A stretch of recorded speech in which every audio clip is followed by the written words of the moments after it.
What is going on, YouTube family? Welcome back to our weekly picks. As you see, we're already getting started with the Buffalo Bills and the Jacksonville Jaguars. So the Jaguars, they just been, man, you know what? They can't get any offense going. Doesn't matter who they're playing.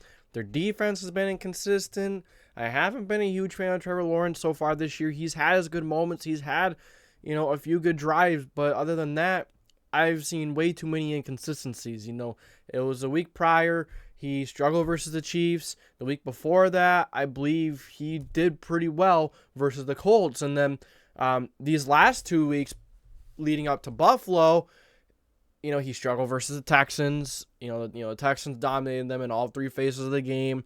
And then, you did all right versus the Falcons. You did beat them pretty good. But the defense really did the job. The offense didn't really impress me too much. And, considering they were playing one of the worst offenses and the worst quarterback right now, in my opinion, in Desmond Ridder, he's not been playing well at all. I don't really know what to think of the Jaguars right now. They're just a wildly inconsistent team that is going to beat some teams that they shouldn't. They could beat anybody, but then they're going to lose to anyone. That's what I'm getting from the Jaguars. Meanwhile, on the other side, the Bills are romping through everyone. You throw week 1 out of the window, it's garbage. It didn't mean anything. And, typically week 1, week 2, week 3, and sometimes they'll trickle into week 4 where, it doesn't really mean too much. But week 5 comes around and you really start learning teams' identities, who they are, and, what teams are good and what teams are bad. And, there's still, some teams out there you're still trying to figure out. But the Bills, I know that the Bills are a much better football team than the Jaguars. Talent-wise, maybe the Jaguars aren't that far behind them, but in terms of them executing and getting the job done, being consistent, and playing at a high level every single game, not mattering who they're playing, I don't think the Bills should have too much of an issue in this one. I don't know what is better, their offense or their defense. Last week versus the Dolphins, they didn't have Tre'Davious White, they didn't have Jordan Poyer, yet they still kept the Dolphins' offense calm. They still kept the storm calm in the sea, and it just 20 points for the Dolphins without their starting corner and one of their star safeties. That's impressive. And now they're playing a wildly inconsistent Trevor Lawrence. The weapons aren't nearly as dynamic as the Dolphins. Maybe the Jaguars can run the ball a little better, but I don't even know about that. Devon Achane, Raheem Mostert, Salvin Ahmed. The Dolphins have been running the ball pretty well, and they have some really good running backs. So I don't know if I don't think the Jaguars have as dynamic as a running back room as the Dolphins do. And the defense is wildly inconsistent as well. You had 1 week where you allowed Patrick Mahomes to 14, 17 points. And then, the next week, the Texans put up 37 on you. And that's props to C.J. Stroud. He has looked phenomenal. And, we kind of saw what happens when the opposing team has some really good weapons. And I could see Gabriel Davis having a big day. I think this is going to be a Gabriel Davis week. Stephon Diggs probably will have a good week, but in general, this Bills team is running the football well. Josh Allen is playing much better since week 1, obviously, and the defense has been great since week 1 as well. So I'm taking the Buffalo Bills 31-13 over the Jaguars. I just don't think the Jaguars have it in them to go to Buffalo and beat the Bills. I'm just not seeing it, brother. All right, so next matchup we have here is Atlanta Falcons and the Houston Texans. This is a tough game. I think this is a trap game for the Houston Texans, but I do have the better quarterback who's going to make the few extra throws. Would I argue the weapon situation is probably similar? If you factor in wide receivers and running backs, yes. But if you factor in, just receivers, the Texans, just threats in the passing game, you could talk about the Texans receivers are really good, but then you also have Bijan Robinson on the other side. But the Falcons defensive line has been inconsistent. The first couple of weeks, they were impressive. They were impressing me. These last couple of weeks, that pass rush has been a little more tame, and the Texans offensive line has been looking a little better, and C.J. Stroud has definitely helped that. He's audibling, checking out of pressures. He's smart. He's one of the best young quarterbacks in the league. And I know it's only 4 weeks into the season. Well, heading into the 5th week, C.J. Stroud has looked like every part of a great quarterback. And his offensive line hasn't even been great. His offensive line has been struggling. And I don't see any reason why the Falcons will be able to slow him down. Yeah, they do have A.J. Terrell. They have Jesse Bates, which, two ball hawks. You have a physical guy in A.J. Terrell that can make it difficult on those guys. But I don't really see I don't really see it being enough. Desmond Ridder hasn't been good. Decision making is horrible. Accuracy has been horrible. Desmond Ridder has just not been. He's still young, but from what we've seen in 4 weeks, we're starting to see teams that have the tape on them starting to understand what the Falcons want to do. The Falcons are going to want to run down your throats. And considering it's in Atlanta, Houston doesn't have a great run defense, and Atlanta is going to run the ball down their throats. At some point or another, they're going to have to throw that football. They're going to have to pass the ball a little bit. And who do I have more confidence in doing that? C.J. Stroud, Tank Dell, Nico Collins. I have much more confidence, in terms of consistency and who the Texans are over the Atlanta Falcons. Now the Falcons, if they can get that run game going, maybe C.J. Stroud has his first game where he struggles a little bit. That's the only way I can see the Falcons really winning this one. Yeah, they can run the ball over them, but it's not going to matter if you can't make that extra passing play that C.J. Stroud will be able to make. Now you do have Drake London, Kyle Pitts, but the tackle situation is great. The offensive line is inconsistent. I'm just not a fan of this Falcons offense. I'm not really a fan of the team in general. In the beginning, within the first 2 weeks, I kind of was looking at this team and I'm like, this team may just be a quarterback away, and they still have some good weapons. They still have some talent on defense, but as the weeks go on, you start to really understand and you start to see the truth on who is who, and that's what we're seeing. The film is out in the Falcons. Teams have that film. Defense doesn't know how to game plan for them, so I think that's kind of a wrap. But I'm taking the Houston Texans 23-20, C.J. Stroud, and that Texans defense, it's no joke. They have Will Anderson, they have a few guys on that defensive line that can get pressure, that can have, that can really wreak havoc and put Desmond Ridder under pressure, which will make him make a few mistakes, maybe throw a pick to Stingley, Steven Nelson. You have really good safeties, Jalen Petrie and Jimmy Ward. I don't really see the Falcons being able to do enough offensively in terms of passing the ball. Now, if they can run the football down their throats and the Texans literally can't stop it, then okay. And once again, I can see this being a trap game for the Texans, but I'm taking the Houston Texans over the Atlanta Falcons. Although this one can go either way. When you look at the matchup, both teams are favorable in certain matchups, but ultimately I'm taking the most important one in C.J. Stroud versus that Atlanta Falcons pass defense. Righty, up next, Detroit Lions at home versus the Carolina Panthers. This one shouldn't be too much of a difficult decision, too much of a difficult prediction. The Detroit Lions should absolutely blow the Carolina Panthers out of the water. The Lions have shown to be dominant. They're showing who they are. They've been strong. They are going to run the football down their throats. The Vikings have one of the worst rushing offenses since losing Dalvin Cook. Alexander Madison has been he's had fumbling issues and such, but the Vikings actually looked really good running the football versus the Panthers last week. And now you're going up against David Montgomery, Jahmyr Gibbs, and David Montgomery will beat you down. Then when you're tired, throw Jahmyr Gibbs in there a couple times. Jared Goff will make his nice throws to Amon-Ra, Josh Reynolds. I think Jameson Williams is coming back this week. Sam Laporta has been great. The offensive line is awesome. Taylor Decker is only going to be getting healthier. I know he struggled a little bit last week, but he was struggling with the hammy and stuff. Or was it groin? It was one of the two. But he was doing the best he could, and he still did an all right job. But he's going to get back to 100% pretty soon here. Although hammies and groins, either one, they're both difficult to come back from. They're very, iffy. You think one day you wake up, oh, it's good. And all of a sudden you make one wrong cut, re-aggravate it, it's back. But I don't see any reason why the Detroit Lions should have any issues against the Carolina Panthers this week. The Panthers can't run the ball. The offense hasn't been great, and the Detroit Lions defense has been very good. You're going to get pressure, especially that interior of the offensive line. Bryce Young has struggled, and, I wouldn't say it's all his fault, but these Panthers receivers are going to have to find a way to stretch the field a little bit and help Bryce Young out a little bit, which they have not been able to do, and I don't see it starting this week versus the Lions.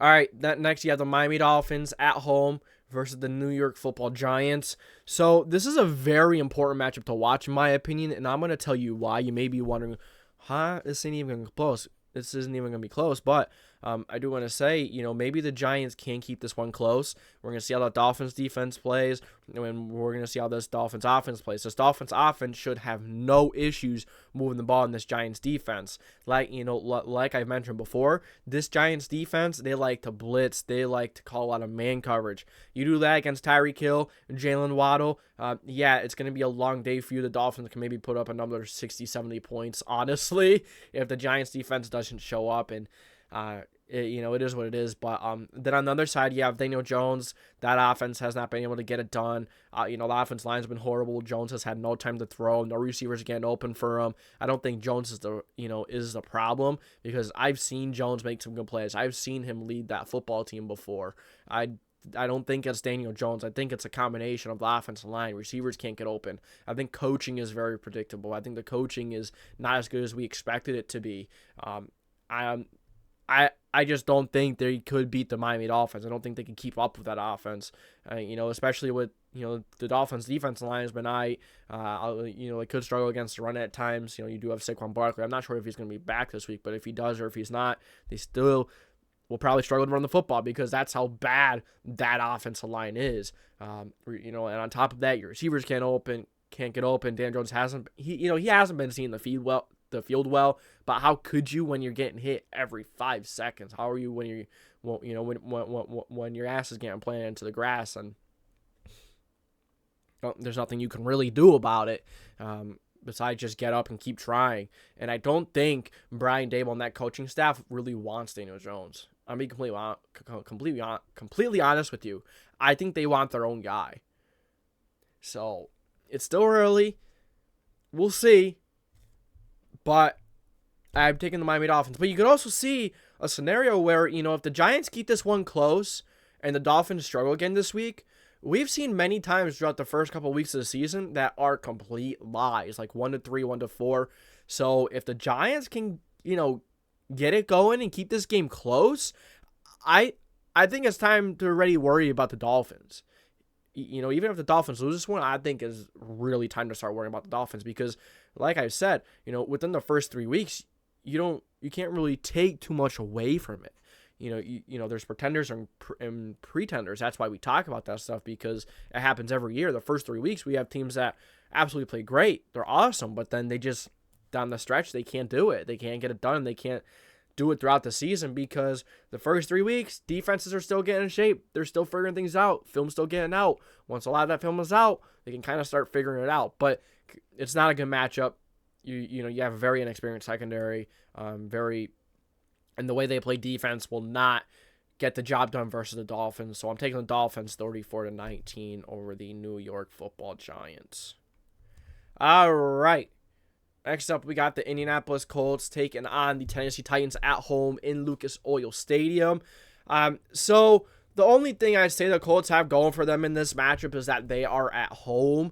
Other than that, I think that this Colts team can really struggle unless they try to air the ball out, get up to Pittman, try to throw it, to Josh Downs over the middle, and Alec Pierce can play well. But the issue with that is Anthony Richardson is all over the place with his accuracy. He's struggling with that. And on the other end of things, the Titans have one of the best run defenses in the NFL. Now, have they really had a challenge like Anthony Richardson yet? No. They've really played, they have played some decent running backs, but, maybe the extra challenge of Anthony Richardson in there, instead of just having to face the running back, you have to worry about Anthony Richardson. You have to. And, if you can't, and if the Colts can't get the run going, is a pass game going to really get open? Or, who's really going to get open and step up in the passing game? Can AR be consistent passing the football? He's 11 for 25 last week, 2 fumbles. AR wasn't very good last week. Down the stretch, he was much better, making big plays. But as you've seen, this offense is very inconsistent. You're going to have drives where you're driving down the field like it's nothing, but then you're going to have, stretches where the offense just can't do anything, and that's a result of a very young and inexperienced quarterback. But the Tennessee Titans, they're going to run the ball. The Colts run defense is all right. The passing defense can worry me a little bit, but you are playing Tannehill, and the Titans have been finding a way to win without throwing the ball deep and stretching the field, but they've been very horizontal, as we know. That's the good old Titans we know. Very horizontal. They don't take many deep shots. They like to drive the drive down the field, punish you, make your defense tired, and just beat you down. That's what they want to do. And considering how this Colts offense plays, can they keep the defense off the field? Can they get a couple first downs every time? Can they give them a chance to rest? That's going to be a big thing to watch in this game. And I don't know if that defense is going, or if that offense is going to be able to help that defense. The defense is just going to get beat down, and over time, Derrick Henry is just going to have himself a very good game against us, as he usually does. We will have Buck. Hopefully he'll be back to 100%. Grover Stewart will be up the middle.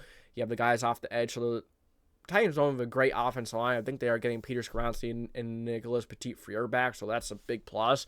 But isn't going to be enough versus the Colts pass rush that has actually been all right. We'll see.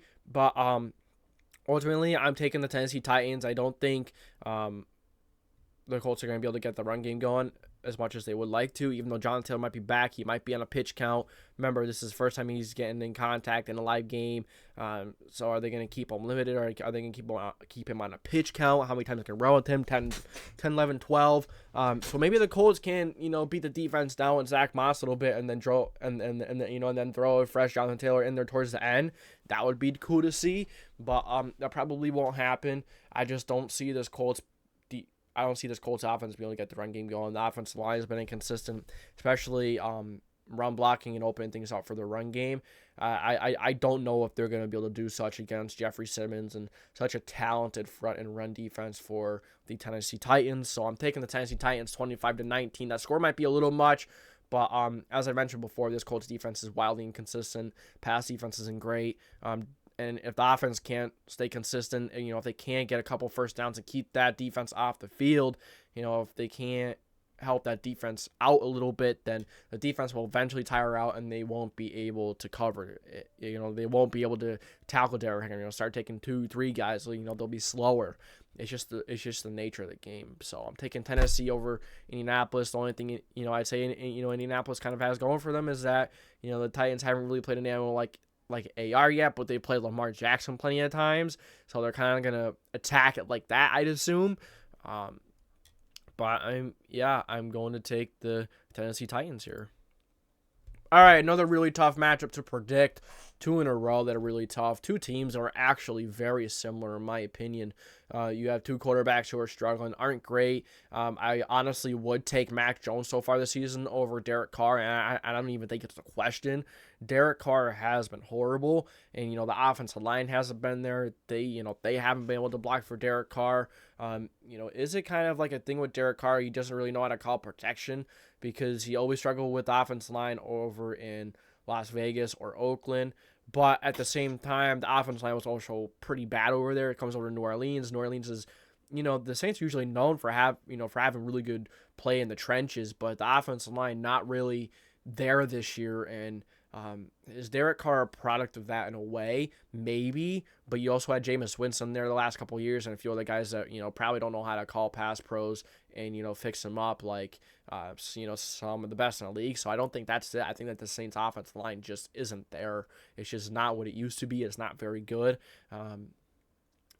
And, a matter of fact there, I don't think the Patriots offensive line is that good either. The only thing I see the Saints, going for the Saints in this game that is kind of the difference is the weapons. You have Chris Olave, Michael Thomas, Alvin Kamara coming out of the backfield, Juwan Johnson, that tight end. I actually really like Juwan Johnson. I think he's very underrated. There's a lot of weapons on that Saints offense, and then you could still say that they have playmakers on defense like Lattimore, Demario Davis, Cameron Jordan. That defensive line has been struggling to get pressure, and I think that Patriots defensive line can get more pressure. And, I think that's going to be the difference in this game. 15-12. Will it be all field goals? Probably not. I'm assuming, the Patriots, let's say they're down 7-12. They go down, they score a touchdown, they go for 2, and it makes it 15-12. I mean, this Saints offense has been horrible. The red zone offense has been horrible. There's nothing to write home about the Saints offense. All of it is pretty below average. It's pretty rough. The defense is good, but the defense will get worn out. They will get tired. Ramondre Stevenson and, that Patriots offensive line, the running backs will wear that defense out, and I think that's going to be a difference down the stretch in this game. So I'm taking the New England Patriots, and Bill Belichick is a better coach than Dennis Kelly. I'm not a huge fan of Dennis Kelly, but I'm taking Bill Belichick and the New England Patriots 15-12 over the New Orleans Saints. Next up is a good old NFC North division rivalry. So the spread on this game is actually like 4 points. It's like 3.5 or 4 points I saw. I'm like, wow, that is close. Does Vegas know something that we don't? The reason why I think that is actually pretty close is because these are two teams that always play each other hard no matter what. That Steelers defensive line is no joke. The rest of that defense is kind of a joke, to be honest with you. Other than maybe other than Minka, the defensive backs they have not been very good. Linebackers have been excuse me. That defensive line really is the motor of that team. Kenny Pickett has not been able to do anything, and a lot of people are really coming after Matt Canada. It's not all Matt Canada. Kenny Pickett has been horrible himself. And you really can't open up that playbook if Kenny Pickett is playing horrible himself. Why are you going to put more on his plate when he can't handle what is on it now? He's getting pressured a lot. His guys aren't getting open. But there's other guys in the league that are making do with what they have. Look at C.J. Stroud. I'd argue their offensive line is just as bad, or if not worse. C.J. Stroud's been playing like, honestly, one of the better quarterbacks so far this season as a rookie. And Kenny Pickett, this is his second year he's going into, and he's still struggling. He still has happy feet. Footwork is horrible. There's only so much you could do. Like, look at Daniel Jones. That's understandable, but I think Daniel Jones is much more calm. Calm, cool, collected. I think Jones is much better and more mature in terms of footwork, in terms of who he is as a player and quarterbacking. I'm not talking person, I'm talking quarterbacking. Kenny Pickett, I see a lot of panic in his game, and that's what's framing me away from taking the Steelers in this one. You're playing a Steelers defense or a Ravens defense that's going to disguise things. They're going to blitz you. They're going to man coverage you. They're going to send blitzes from all over the place, and that is going to really give this Steelers defense offensive line fits, which is going to be a domino effect. Kenny Pickett's going to struggle, and these receivers on top of that can't get open. It is a divisional matchup, so it would not shock me if this was very close and we saw a wild upset from the Steelers. But but that's only because it's a divisional game. These teams always play each other hard, no matter what. There's always close. But I think the Baltimore Ravens, they're just flat out the better team, better quarterback, better offensive line, could run the football better defense. They're flat out the better football team, and I am going to go with that and take the Baltimore Ravens, even though it's in Pittsburgh as well.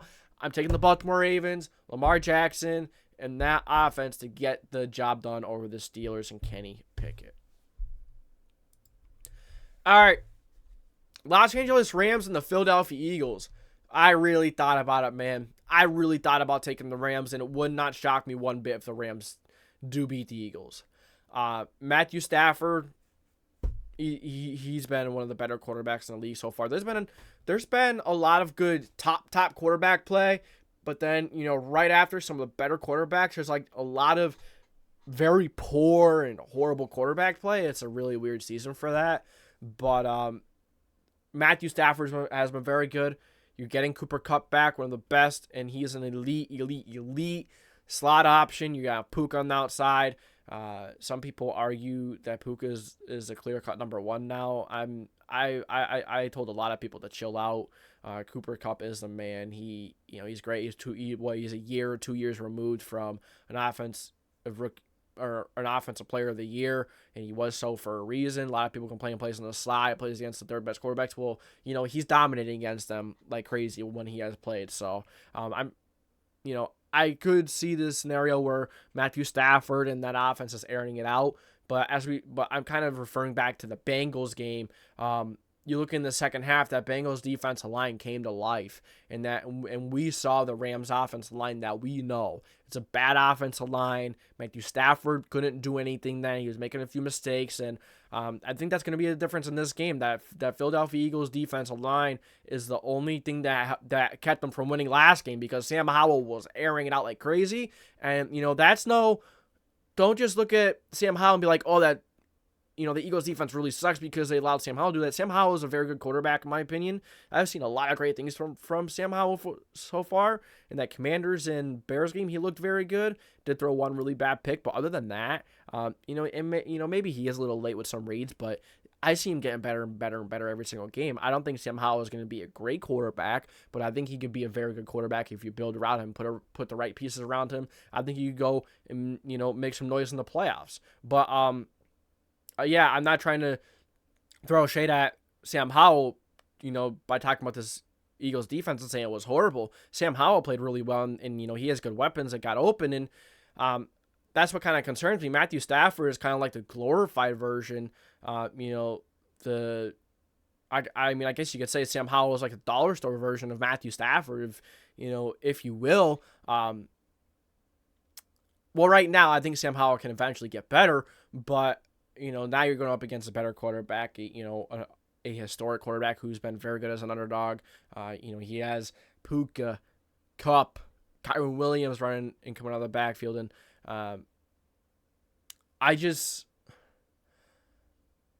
I worry about this Eagles passing defense. But I'll tell you what the difference is going to be is that this offense is still very high powered. This offense is still very good, and that's going to be a difference in the game. The offense is going to get it done. They make plays when they need to, but if they turn the ball over, this offense struggles, then I can absolutely see this, this team. I can absolutely see the Rams beating the Eagles, and you go into this game, this is absolutely a trap game for the Eagles. They better be on their A game, because in the next couple of weeks they have some tough matchups, so they may be looking ahead of the Rams, but Nick Sirianni won't let this team do that. I'm taking the Eagles 30-27, not 100% confident, but I'm going to trust the Eagles, and I'm trust the Eagles and that offense to get that run game going. I think they should be able to get that run game going fine, but I'm taking the Eagles 30-27. All right, so we're moving on to the Cardinals at home. The Bengals have to travel across the country. Oh yeah, that's another thing for the Eagles game. They do have to travel across the country. That could make a difference too, because from the East Coast to the West Coast, we see players have a hard time adjusting that. So that could be another factor. I might end up changing some of these games before on Sunday, and if I do, it will be in the members tabs and my Twitter. So follow Twitter to see, and then check the members, stick around so you see. But the Arizona Cardinals, they've been much better than I anticipated them to be, but I think Week 5 will be a perfect example of you can't really take everything you see as a truth in the first couple of weeks. I think the Cardinals are going to start, tape us out on that offense with Joshua Dobbs.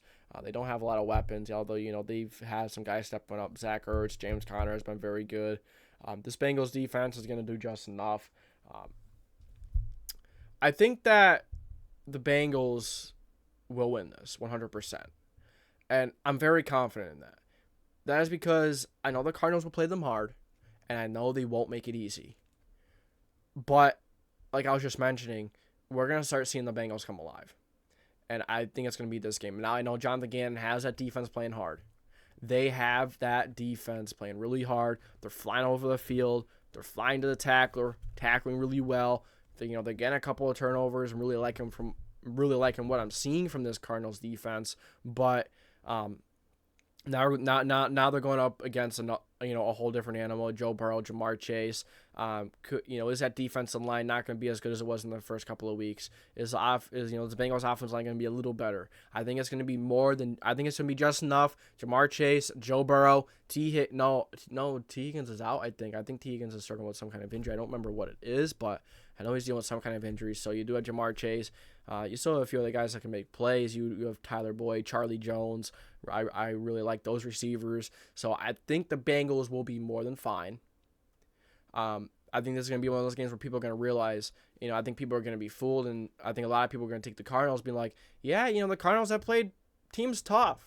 I don't see why the Cardinals can't come out of this one. But and that's what other people are saying. That's kind of in quotes, not what I'm saying. That's not what I think. I think the Bengals are going to show people why you can't always count on the first 4 weeks to see who people, to see what a team is. I think we're going to see what we expected from the Cardinals. Maybe the Cardinals aren't as bad as we initially thought, even if they don't win this game and they don't play as well the rest of the season. But they're not as good as they have been the first couple of weeks, I don't think. So I'm going to take the Cincinnati Bengals 24-17, take that playmaking defense, make a couple of extra plays over the Cardinals, take that offense, make a couple of plays, get that run game going. Bengals win 24-17. All right, next up, this is a tough one as well. In Mile High, it's one of the very few legit home field advantages because, we really don't see a difference when teams travel to an opposing team unless it's from the east to west or the west to east coast, or you're traveling to Mile High. That's maybe maybe overseas to an international game. It all depends, but the Broncos have a legit home field advantage. But Zach Wilson actually looked really good versus the Chiefs. He really impressed me. He was taking his checkdowns. He was throwing nice footballs. He was throwing good passes. And, they were running the ball pretty well. I was impressed from what I've seen from this Jets offense and this Jets team in general. And that Broncos defense is absolutely dreaded. They're blowing coverages every other play versus Justin Fields and the Bears, and then they allowed 70 points to the Dolphins prior. Then they allowed 36 points to the Commanders. It's pathetic. And now you're having Zach Wilson, Garrett Wilson, maybe that matchup of Garrett Wilson and Patrick Surtain will make a difference, but the rest of the defense isn't very good. They should be able to run the ball really well in the Broncos. I think Breece Hall, if you have Breece Hall in fantasy, start Breece Hall and never look back. He will have a monstrous day. And if he doesn't, you come back here and scream at me and be like, "No," but I'm confident Breece Hall will have himself a day. The only thing that'd be concerning is Dalvin Cook. How much playing time will he get? But I believe Breece Hall is a feature top running back in that room. So I think Breece Hall can have himself a big time day. Whenever he touches the ball, he makes a big difference. So I'm taking, and I think that's going to be a difference. That's going to help open things up in the pass game for Zach Wilson, that run game that'll help open things up in the pass game. The Broncos offense has been able to move the ball. They have been much better than last year, but now they're running into a brick wall. They're running into one of the better defenses in the NFL. I tried warning people. No one listened to me. That the Jets defense would be one of the better defenses in the league. That they would be a very good defense. And the Jets win 24-20. All right, another really good matchup. I have this one being a very high-scoring matchup. I think this Chiefs defense is going to struggle a little bit against Justin Jefferson, Kirk Cousins. Who has this Chiefs defense really played to start the year? They played the Lions. They had a pretty good game. They played the Jaguars. They had a pretty damn good game. Trevor Lawrence isn't looking the part. He's not looking great. Very inconsistent, not too impressed with Trevor Lawrence. Then you have the Bears. Looked very good against the Bears, but you're playing Justin Fields, who's actually looked good the last 2 games. I'll give him his props, but nonetheless, the Chiefs defense hasn't really played that offense that would threaten you, maybe other than the Lions. And the Lions did run the ball at a very high level against them. David Montgomery had 21 rushes. Let's see. Montgomery had 21 rushes, 74 yards and a touchdown. Jahmyr Gibbs had 7 rushes for 42 yards. It's a matter of fact of now they're really playing an offense that can burn you. Now they're really playing an offense that can really give your defense a run for their money. But the difference in this game is going to be how bad the Vikings defense is, how bad it has been, and they've been bad versus bad teams. The defense has been bad versus bad teams, but they can't run the ball, they can't control the game. They're bound to turn the football over, and for how bad that defense is, that's going to be a difference. I'm taking the Kansas City Chiefs and versus the Minnesota Vikings, even though it's in Minnesota. I don't see the Vikings being able to do it. I could see the Vikings putting up a lot of points and this being a shootout, but who are you going to trust in a shootout? Patrick Mahomes or Kirk Cousins? Patrick Mahomes and the Chiefs and Andy Reid, or Kirk Cousins, the Vikings, and O'Connell. I am 100% taking the Chiefs. And, that's no shade against them. They've been very good, but they haven't been able to run the football. They can't control the clock. They've been inconsistent. They've been turning the ball over a lot. Can Alexander Madison not fumble the ball for once? Kirk Cousins has thrown a few pretty bad passes so far, but that defense has not helped them. The defense needs to improve, and other than Daniel Hunter, are they going to get pressure? The Chiefs' offensive line is pretty impressive. So I'm taking the Chiefs in this one. Next up, the San Francisco 49ers and the Dallas Cowboys on Sunday Night Football. If this is the Sunday Night Football matchup that we've been waiting for, this is a great matchup. I cannot wait. But I'll tell you, Cowboys fans can probably wait, because I will be honest with you, I was really excited about the Cowboys coming into this year, and I am not overly impressed. I was very impressed last week versus the Patriots. They did a very good job. They played a depleted Patriots team, had a few guys out on defense. Christian Gonzalez got hurt. You had Matthew Judon not playing, so you definitely had a few things go your way. Dak Prescott looked pretty good. Your weapons looked pretty good. You were able to eventually get that running game going. But now, these are two teams, and the Niners as well. They haven't played great teams, but they have absolutely dominated. The Cowboys, other than the Cardinals, they have dominated. But I'm still worried about this Cowboys team a little bit in certain aspects of it. Will not having Trayvon Diggs really affect this game? And, has Brock Purdy ever played a pass rush like this in his career yet? No. I love Brock Purdy. He is a very good quarterback, very good anticipation, great accuracy. He's impressive. He's a very good quarterback, and he will be for a very long time. And I think the Niners are going to win this one, though. The Cowboys have struggled in the red zone. They've struggled in the red zone. And Dak Prescott has struggled at some points. I have more confidence in Brock Purdy and this Niners offense to win this football game than the Dallas Cowboys and Dak Prescott. The defense, the defense is incredible. They're not going to get pressure like like the Cowboys do, but the defense is incredible. The offense, it's a well-oiled machine, as the Cowboys are as well. Both of the teams are going to want to run the football. It's going to be difficult for both teams to run the football, but I think the Niners can run it better. I think the Niners can do everything what the Cowboys are trying to do better, except for pass rush. Everything else, the Niners, I think, are a little bit better. And that is why I'm taking the San Francisco. And you also have one of the best coaches in the league on the other sideline, Kyle Shanahan. I'm taking the San Francisco 49ers 27-26 over the Dallas freaking Cowboys. Will be a very good game, though. All right.